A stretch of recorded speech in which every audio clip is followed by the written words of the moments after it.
ডিসেম্বরের দুপুরে হালকা শীতে আজ মালাই চা খেতে চললাম। অসাধারণ খেতে এই মালাই চা।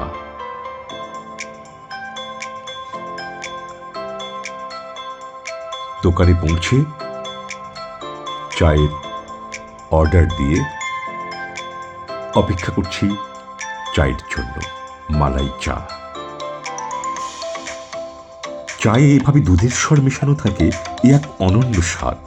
খাঁটি দুধের লাল স্বর চায়ের মধ্যে ঢেলে তৈরি হয় মালাই চা। চিনি বাদাম গুঁড়ো, কিশমিশ, চেরি দিয়ে সাজিয়ে উফ, ব্যাপক খেতে। আর প্রকৃতির কোলে শীতের রোদ মেখে এই চায়ের চমক অসাধারণ। এই চা খেতে এলে আমার আবার এক কাপে হবে না, পরপর 2 কাপ খেয়ে তবেই রসনার তৃপ্তি।